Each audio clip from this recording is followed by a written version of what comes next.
নদী শাসন বা নদীর তীর রক্ষায় আমরা যে ব্লকগুলো ব্যবহার করে থাকি, সেই ব্লকগুলো কিভাবে তৈরি করা হয় এবং এই ব্লকগুলো তৈরিতে কি, কি ম্যাটেরিয়াল প্রয়োজন হয় সেগুলোর estimate আজকে আমি আপনাদেরকে দেখাবো।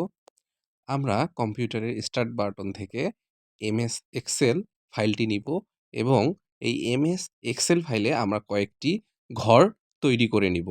এই ঘরগুলো হচ্ছে আমরা এস্টিমেট যেভাবে ধাপে, ধাপে করে থাকি সেগুলো।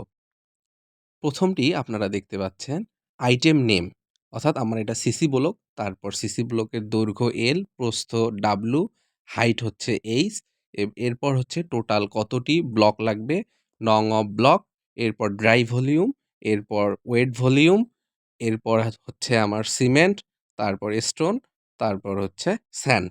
এভাবে আমরা এটাকে সাজিয়ে নিব। আমরা এখানে বিভিন্ন সাইজের ব্লক নিয়েছি এবং সংখ্যাগুলো উল্লেখ করেছি।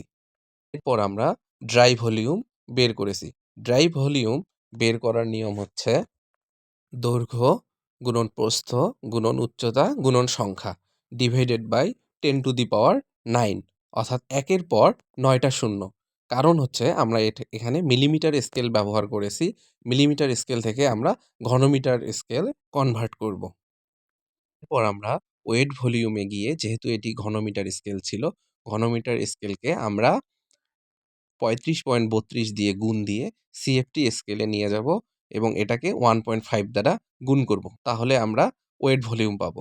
এরপর ওয়েট ভলিউমের সঙ্গে আমরা সিমেন্টের যে সিএফটি পাবো, আপনারা দেখতে পাচ্ছেন, সেই সিএফটিতে আমরা ওয়েট ভলিউম ইনটু আমার এটার রেশিও ছিল ১:১.৫:৩, এজন্য সিমেন্টে গুণ হবে ওয়েট ভলিউম ইনটু ১.৫ ডিভাইডেড বাই টোটাল অনুপাতের যোগফল 5.5।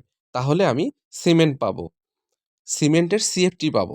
সিমেন্টের সিএফটি থেকে আমরা 1.25 দিয়ে ভাগ দিলে আমরা সেটাকে ব্যাগে পাবো। সিমেন্ট পাওয়ার পর এটাকে 1.5 টাইমস দিয়ে গুণ দিলে আমরা স্যান্ড পাবো। সেটিকে আবার আমরা 1.5 অথবা সিমেন্টের যে সিএফটি থাকে সেটার সঙ্গে 3 টাইমস গুণ দিলে আমরা স্টোন পাবো। আপনারা দেখতে পাচ্ছেন আমার ইকুয়েশনগুলো রেডি হয়ে গেলে আমরা একটা ধরে টান দিলে আমার পরবর্তীগুলো অটোমেটিক্যালি ইকুয়েশন হয়ে যাবে। বারবার ইকুয়েশনগুলো করার দরকার নেই। এখন আপনারা দেখতে পাচ্ছেন আমরা এখানে ৪০০, ৪০০ এবং ৩০০ সাইজের ৫০,০০০ ব্লক নিয়েছি। এই ৫০,০০০ ব্লক তৈরিতে আমার সিমেন্ট লাগবে। আপনারা দেখতে পাচ্ছেন অটোমেটিক এসে গেছে সবকিছু।